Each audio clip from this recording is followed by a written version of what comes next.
Hello दोस्तों, स्वागत है आज का इस सेशन में। और हम कर रहे हैं सब्जेक्ट बायोलॉजी के प्रीवियस ईयर एमसीक्यूज़ जो। और आज का टॉपिक है हमारा श्वसन तंत्र। इससे पहले हम 9 टॉपिक अपने बायोलॉजी के कवर कर चुके हैं। और अगर आपको ये सभी टॉपिक देखने हैं तो हमारे यूट्यूब चैनल पर आप जा सकते हैं और एनटीपीसी 2024 के नाम से सर्च कर सकते हैं, जो कि काफ़ी हेल्पफुल है। हमारे प्रीवियस ईयर के सभी क्वेश्चन हमारे प्रीवियस ईयर में आए हुए हैं, जो में सेलेक्टेड क्वेश्चन है और काफ़ी आने की इनकी चांसेस भी बहुत ज़्यादा हैं। Group D, RRB, JW, ALP और अगर आप टेक्नीशियन की भी अगर तैयारी कर रहे हैं, और आज यानी कि 20 तारीख के बाद लगभग एनटीपीसी के भी जो फॉर्म हैं हमारे वो लगभग बंद हो चुके हैं, यानी कि 20 तारीख उसकी लास्ट डेट थी। और टेक्नीशियन की हमारी डेट आ चुकी है, जो 12 दिसंबर से क्या है एग्ज़ाम कुछ चालू होने वाले हैं। एनटीपीसी भी लगभग हमारा जनवरी फरवरी के आसपास भी आ जाएगी एनटीपीसी। और उसके बाद अगली कोई डेट हमारी ग्रुप डी वगैरह की भी चर्चा हमारे चल रहे हैं, ग्रुप डी की वैकेंसी भी जो आने वाली हैं। चलिए शुरू करते हैं। आज का टॉपिक है हमारा श्वसन तंत्र, जो कि क्लास आज की है 11। 10 क्लास में हम 10 टॉपिक अपने पिछले कर चुके हैं। आज का टॉपिक श्वसन तंत्र। चलिए शुरू करते हैं बिना किसी देरी के।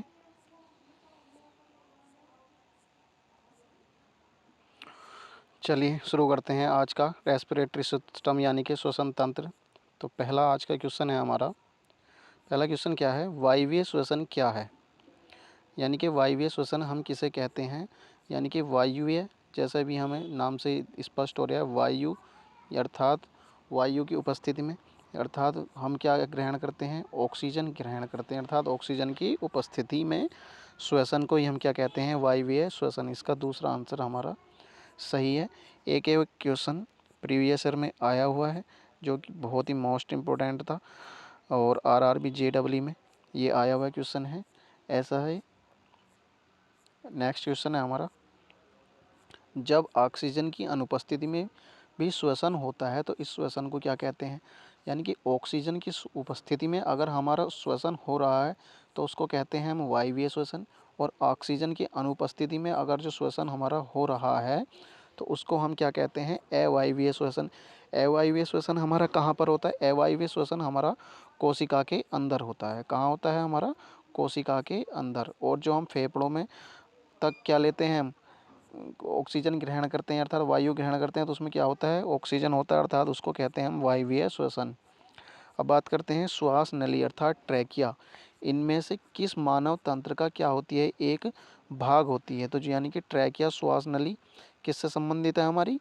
तो जैसे ही हम नाम से स्पष्ट हो रहा है कि वो एक श्वसन तंत्र से संबंधित है। क्या? श्वसन नली अर्थात ट्रैकिया। सभी क्वेश्चन आए हुए हैं प्रीवियस ईयर में और बहुत ही मोस्ट इम्पोर्टेंट है। ट्रैकिया अर्थात मानव शरीर के किस तंत्र का भाग है? अब बात करते हैं ट्रैकिया। ट्रैकिया किसके संबंधित है? श्वसन तंत्र से संबंधित है ये भी। अगला क्वेश्चन क्या है कि वायुकोश अर्थात एल्वियोली का क्या कार्य होता है? जो हमारे फेफड़े होते हैं, ये इसके अंदर हमारी ब्रेंक्यूल्स आ जाती हैं और इसके अंदर ये इस तरीके से ये एक संरचनाएं होती हैं दोनों फेफड़ों के अंदर, तो इनको कहते हैं हम एल्वियोली। और ये जो होता है हमारे, जो हमने ऑक्सीजन ग्रहण करी है, यहाँ से हीमोग्लोबिन ऑक्सीजन को लेकर के जाता है, और जो हीमोग्लोबिन कार्बन डाइऑक्साइड हमारा श्वसन के दौरान वापसी लेकर के आया था, वो इसी एल्वियोली के दौरान इस ट्रैकिया से हमारे श्वास नली के द्वारा बाहर आ जाती है। क्या? Carbon dioxide. अर्थात वायु कोश एल्वियोली क्या कार्य करते हैं हमारे? किसका कार्य करते हैं? गैसों के आदान प्रदान करने वाले स्थान पर एक सतह क्या करता है? प्रदान करता है। अर्थात यहाँ से हीमोग्लोबिन ऑक्सीजन को ले जाता है कोशिका के लिए और कार्बन डाइऑक्साइड दे करके जाता है, जो ट्रैकिया के द्वारा बाहर निकाल दी जाती है। अगला है, पेशीय कोशिका में ऑक्सीजन की कमी पर पाइरूवेट विभाजित होकर किस में परिवर्तित हो जाता है? जब हमारी ऑक्सीजन की क्या होती है? बहुत ही most important, very very most important question है ये। क्या? कि पेशी कोशिका में ऑक्सीजन की कमी होने पर पाइरूवेट विभाजित होकर किस में परिवर्तित हो जाता है। तो पाइरूवेट जब हमारी किसकी कमी होती है, ऑक्सीजन की कमी होती है, तो वो लैक्टिक एसिड और किस में, ऊर्जा में परिवर्तित हो जाता है। नेक्स्ट क्वेश्चन क्या है हमारा, क्या पूछ रहा है, वायवीय श्वसन अर्थात एरोबिक रेस्पिरेशन कब होता है। वायवीय श्वसन कब होता है, अर्थात ऑक्सीजन के उपस्थिति में होता है। सबसे पहली बात तो किसमें किस क्या है, इसमें सबसे बेस्ट ऑप्शन क्या होगा, सबसे पहला तो है ऑक्सीजन का उपयोग होगा और ग्लूकोज के क्या विघटन, यानी कि जब हम ऑक्सीजन ग्रहण करते हैं तो श्वसन होता है और कोशिका को भी किसकी आवश्यकता होती है, हमारी ऑक्सीजन की आवश्यकता होती है, ताकि किसका निर्माण हो सके, ग्लूकोज का क्या हो सके, विघटन हो सके और ऊर्जा का क्या हो सके, उत्पादन हो सके हमारी कोशिका को कार्य करने के लिए। अगला होगा हमारा नेक्स्ट 8वां क्वेश्चन क्या है, श्वसन प्रक्रिया में ग्लूकोज जैसे जटिल कार्बनिक यौगिक ऊर्जा उत्पादन करने के लिए टूट जाते हैं। जो जटिल कार्बनिक यौगिक होते हैं वो ऊर्जा प्रदान करने के लिए टूट जाते हैं, क्या कहलाते हैं, किस रूप में वो टूटते हैं। तो क्या है इसका बेस्ट ऑप्शन हमारा, यानी कि ATP के रूप में टूट जाते हैं और इसका पूरा नाम क्या है, एडिनोसिन ट्राइफॉस्फेट, एडिनोसिन ट्राइफॉस्फेट।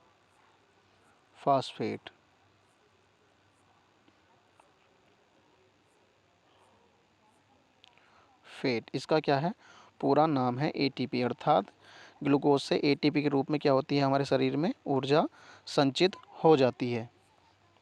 अगला क्वेश्चन है, अगला है ग्लूकोज के अणु किस में टूटते हैं। जब हम श्वसन करते हैं तो जो ग्लूकोज है वो किस में टूटता है, तो वो टूटता है हमारा किस में, पाइरूवेट एसिड में हमारा क्या होता है, टूट जाता है। नेक्स्ट हमारा है जीवाणुओं में श्वसन स्थल है, जो जीवाणु है उसमें क्या श्वसन स्थल है। जैसे मनुष्य में हमारा क्या है, जो हमारे फेफड़े होते हैं वो श्वसन स्थल होते हैं, और जो हमारे जीवाणु होते हैं उसमें क्या होता है, हमारा मीसोसोम्स जीवाणु क्या करते हैं, हमारे श्वसन करते हैं। ठीक है, ये क्या होती हैं, एक प्रोकैरियोटिक क्या होती हैं, कोशिकाएं होती हैं।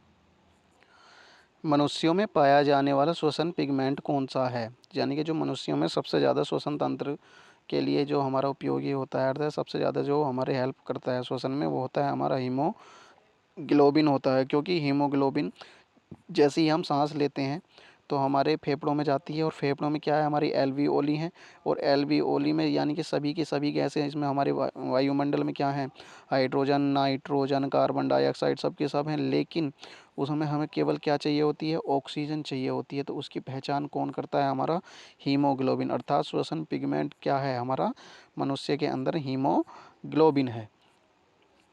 अगला होगा हमारा नेक्स्ट हमारा है 12वां, ऊर्जा उत्पादन के दौरान ग्लूकोज का पाइरूवेट में विघटन कहाँ पर होता है, यानी कि जो ग्लूकोज है वो किस में टूटता है, पाइरूवेट में होता है। और ये क्रिया कहाँ पर होती है हमारी, तो ये क्रिया हमारी होती है कोशिका द्रव्य में होती है। जब हमारा पाइरूवेट में टूटता है कौन, ग्लूकोज, लेकिन ऊर्जा का निर्माण कहाँ होता है, हमारा माइटोकॉन्ड्रिया के अंदर होता है। और इस क्रिया को, पाइरूवेट में टूटने की क्रिया को क्या कहते हैं, ग्लाइकोलिसिस।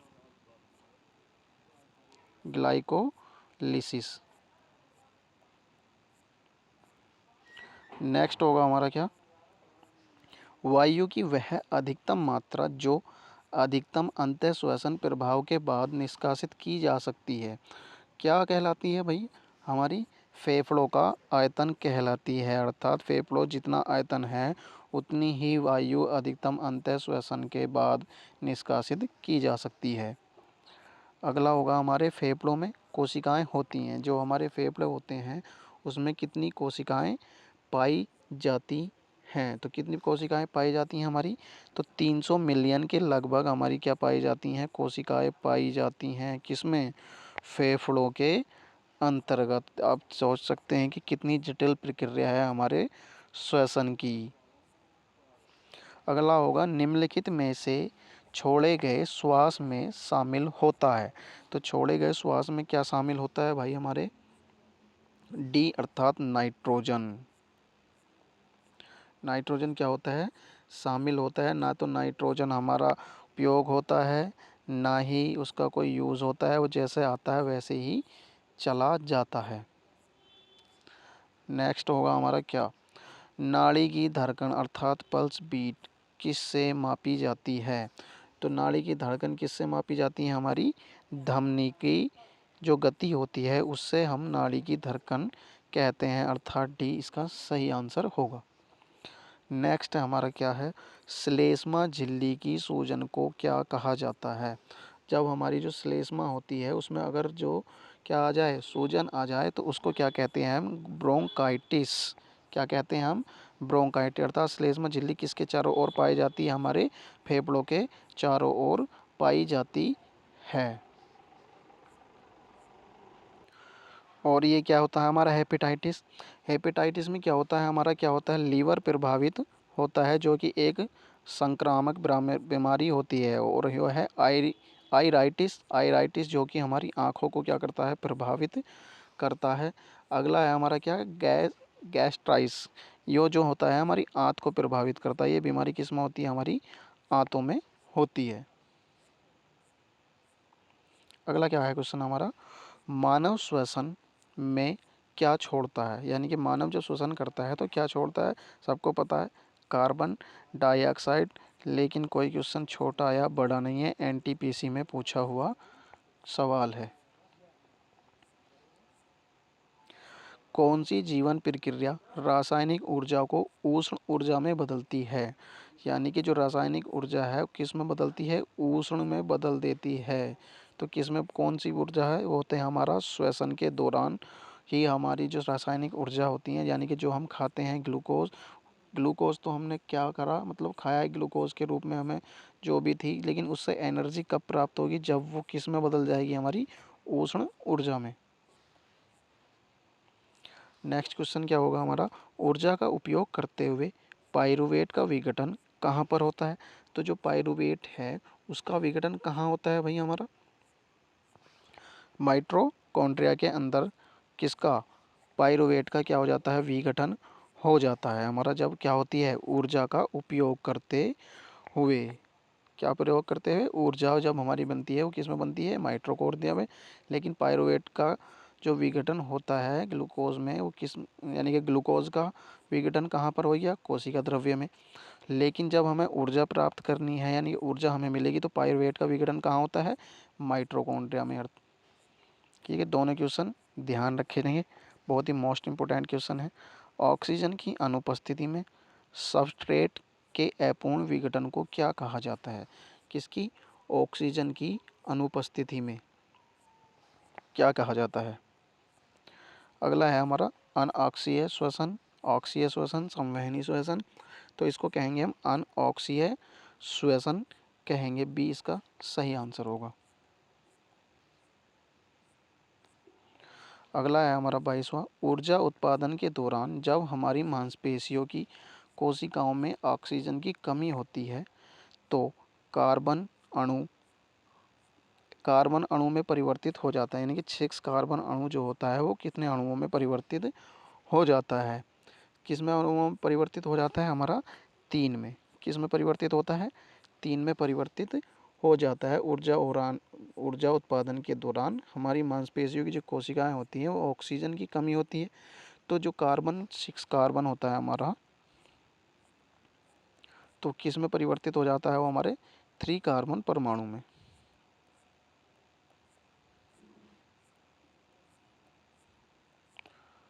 कब? जब ऑक्सीजन की क्या होती है? कमी होती है। अगला होगा हमारा क्या, अंतः श्वसन के दौरान फेफड़े भर जाते हैं किसके कारण? के कारण हवा से। किसके, मतलब जब हमारे जो मतलब जो फेफड़े होते हैं वो अंतः श्वसन के दौरान भर जाते हैं तो उसको क्या कहते हैं हम? तो उसको कहते हैं हम फेफड़ों की स्फीति। अर्थात हमारे क्या होते हैं? फेफड़े भर जाते हैं तो उसको क्या कहते हैं हम? फेफड़ों की स्फीति कहते हैं। नेक्स्ट क्वेश्चन क्या है हमारा, निश्वासन के द्वारा होता है। यानी कि जब हमने सांस लिया था तब तो हमारी फेफड़ों की क्या हुई थी? स्फीति हुई थी। लेकिन अब निश्वासन कर रहे हैं तो क्या होगा? हमारा फेफड़ों की अवस्फीति।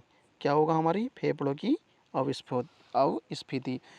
एक तो बात करते हैं नी और एक बात करते हैं नहीं, तो इनका बिल्कुल अपोजिट मायने है। किस में? श्वसन तंत्र में। नी का मतलब है अंदर की ओर लेना सांस, और नी का मतलब है बाहर की ओर, बाह्य श्वसन। जब अंदर की ओर कर रहे थे तब हमारी स्फीति, और जब हम अंदर से बाहर की ओर क्या कर रहे हैं, हम श्वसन कर रहे हैं, तब फेफड़ों की क्या होगी? अवस्फीति। दोनों ही पॉइंट बहुत ही मोस्ट इंपॉर्टेंट है, जो कि ध्यान रखने योग्य है। नेक्स्ट क्या है भाई?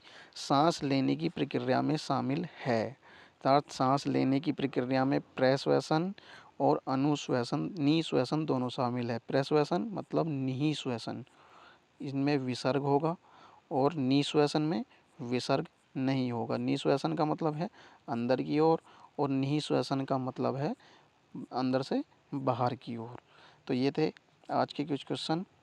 अगर वीडियो आपको पसंद आए, लाइक करें वीडियो को, और हमारे चैनल को सब्सक्राइब करें, और अपने दोस्तों के साथ शेयर भी ज़रूर करें, और हमारे चैनल को ज़्यादा से ज़्यादा सपोर्ट करें। और जितने भी आपके टॉपिक हैं हमारे बायोलॉजी से संबंधित, अभी तक हम 10 कवर कर चुके हैं, और ये 11वां टॉपिक हमारा था। तो प्रत्येक टॉपिक की जो हमारी वीडियो है मेरे चैनल पर जा कर के आप देख सकते हैं। एनटीपीसी के नाम से मैंने डाल रखी है 2024 के सभी प्रीवियस ईयर क्वेश्चन जो आए हुए हैं। तो नेक्स्ट लास्ट क्वेश्चन हमारा है, हमारे शरीर में ऊर्जा प्रदान करने के लिए कौन सा ऑक्सीजन से जुड़ जाता है? तो ऑक्सीजन से कौन जुड़ जाता है भाई? हमारा ऑक्सीजन से कौन जुड़ता है? ग्लूकोज का जब हमारा ऑक्सीजन से जुड़ता है तो उसका क्या होता है? अपघटन होता है, और ग्लूकोज से क्या मिलती है? हमें ऊर्जा मिलती है एटीपी के रूप में, जो संचित हो जाती है। लेकिन उसके पहले बहुत लंबी प्रक्रिया होती है। ग्लूकोज पायरुवेट में बदलता है, पायरुवेट फिर माइटोकॉन्ड्रिया के अंदर जाता है, और माइटोकॉन्ड्रिया में क्या होती है? हमारी ऊर्जा का निर्माण हो जाता है। तो ये थे आज के हमारे कुछ क्वेश्चन। धन्यवाद। वीडियो पसंद आए तो अपने लाइक करें, शेयर अपने दोस्तों के साथ शेयर करें, और हमारे चैनल को ज़्यादा से ज़्यादा सब्सक्राइब करें।